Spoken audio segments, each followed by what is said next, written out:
Today we're going to review the most accurate air gun I've ever shot, the Skout EVO 22 caliber. I decided I liked Skout air guns, just really everything about the guns and the company. And after getting a 30 caliber Epoch, I went ahead and just grabbed the EVO to match. And then I got it. About 3 months later, I finally pulled it out of the package and shot it yesterday. Holy crap, you guys. Effortless precision. I had to tune it out of the box, and it tuned right in like 5 minutes, super easily, providing supreme accuracy. So this EVO is easy to use, and that was some low standard deviation too. Super accurate, and I think it looks good. So meow, here's my journey from unboxing my 22 caliber red Skout EVO to shooting this group at about 70 yards away.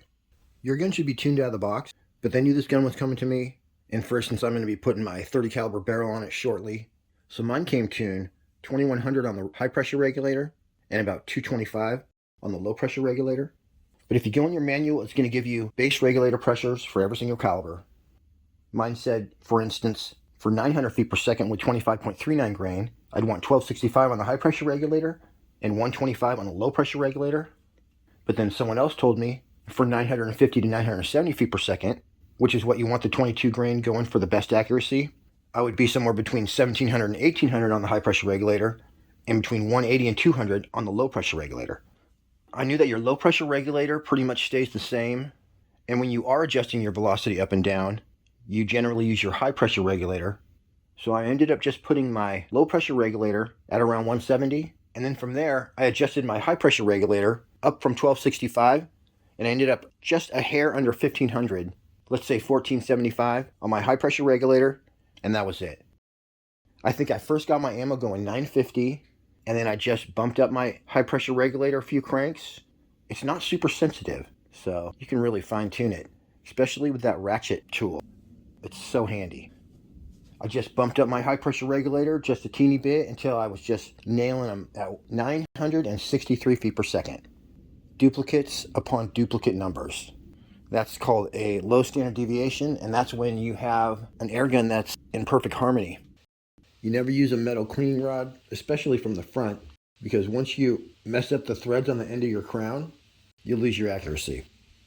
This is my first 37-yard shooting session, and then immediately after this, I'm going to add my shooting weight and get a better setup for my bags on the rear rest and shoot even better groups than this.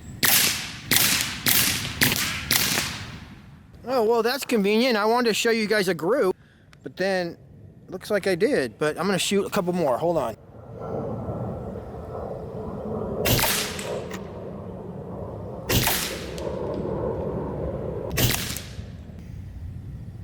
Oh, slip on the trigger. Boy. And that was some low standard deviation, too.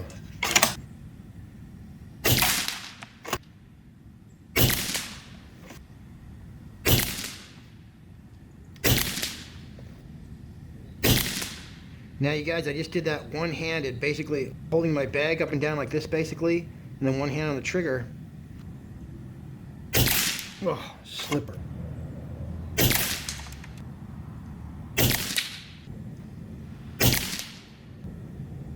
That's what you call deadly accurate right there. And you're probably saying right now, Nate, is it even possible to get better groups than that? What do you think, Bugaboo? Hell yeah! Before we get to that though, I want to explain a little bit about adjusting the regulators. Your low pressure regulator is responsible for opening your valve, and your high pressure regulator is responsible for shooting your projectile. High pressure regulator, you can turn it up or down with air in the gun. Low pressure regulator, you can turn it up with air in the gun, and you can turn it down a quarter turn at a time, and then once you turn it a quarter turn, shoot it 2 or 3 times with no pellet in there, and that will vent it. Then you can turn it down another quarter turn, or you can just degas the gun like you do when you're storing it. Turn it way down and then repressurize it and turn it back up under pressure. That's what I do. But then actually when I was trying to bring my regulator down from about 190 to 170, I used the quarter turn method. And that's basically it. You want to get your low pressure regulator, in the ballpark of where it goes, leave it there, and then use your high pressure regulator to adjust your velocity. When I want to change my barrel from a 22 to a 30, I'll go ahead and start with those numbers in my manual. Another rule that you can use, although I didn't hear this officially, is you can set your low pressure regulator at about 10% of what your high pressure regulator is set at. So imagine for a second that you owned a gun for many years and you shot it thousands of times. And never in the years that you owned it did it ever shoot a flyer. Not even one time. Never did you pull that trigger and the pellet went somewhere you didn't expect it to go. I think that sort of thing is entirely possible with this Skout EVO. We already know it takes this one kind of ammo, so I just ordered 10 cans of it. 37 yards away.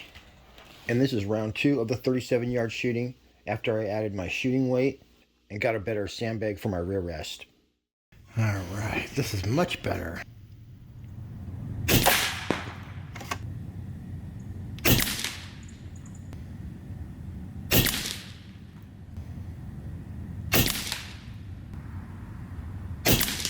Now that is what a scout group is supposed to look like at 35 yards.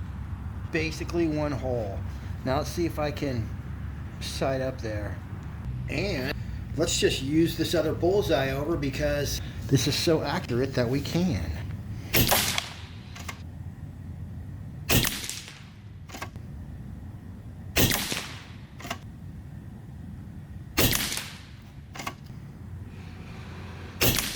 Look at that, you guys. Literally the same hole. Gotta love it. Alright, now the center of this bullseye is in trouble.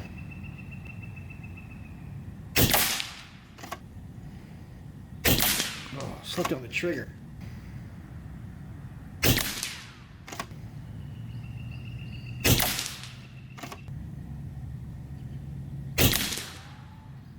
Not quite as impressive on that one. That was me, but you guys get the idea.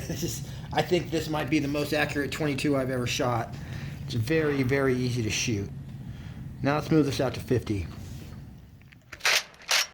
Before we do that though, let me show you this barrel indexing system. Basically every barrel has a slight crown to it. So if you can get your crown lined up perfectly, then your bullets will drop straight down instead of slightly to one side or the other.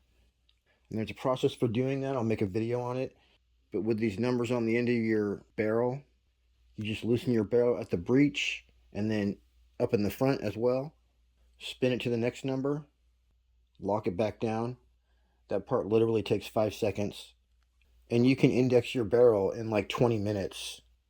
You don't need to index your barrel, but for the guys that want to squeeze that last bit of awesome out of their PCP rifle, there you go.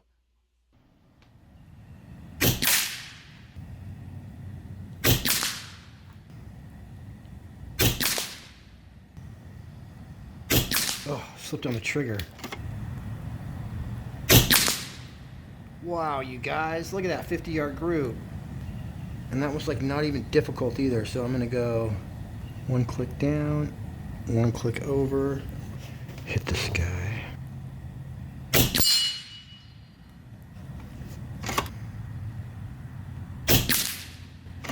Did I click the wrong way?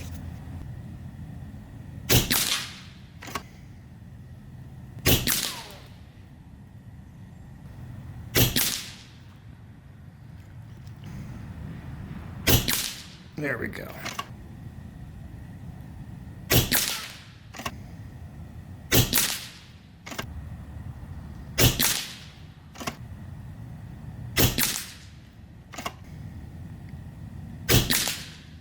Holy crap, is there any 50-yard contests around?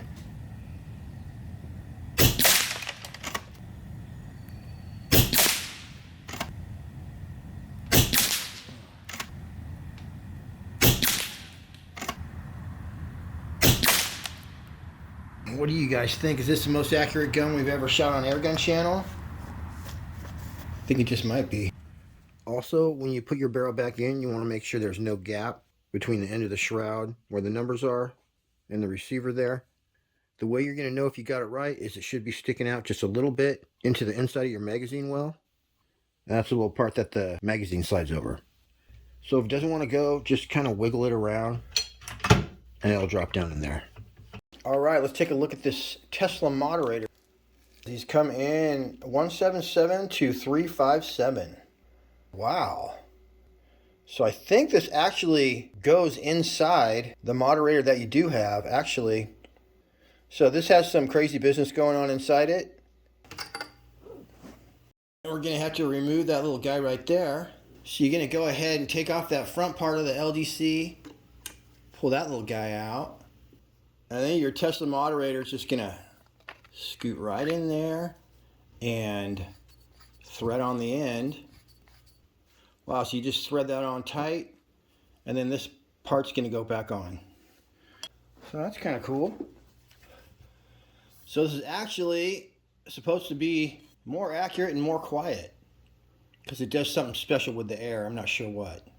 Nikolai Tesla would know. And me out for the grand finale. I'm going to do a group for you guys at 68 yards away, but we're going to call it 70. Darn, we're going to call it 70 yards. Well, we're calling 70 yards away. Let's see where we hit first of all. Not too much of a drop. This might be in the black. 3 clicks over. Coming back 1 click. And 1 click again. Here we go. Oh no. I think my target's about to fall off. I'll just do a group since I'm not sighted in, but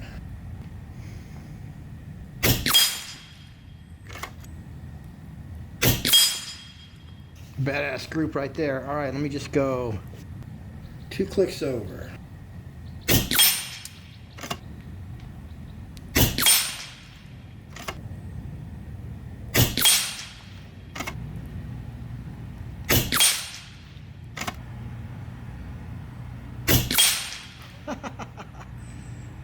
Wow, you guys, dime size group at 70 yards.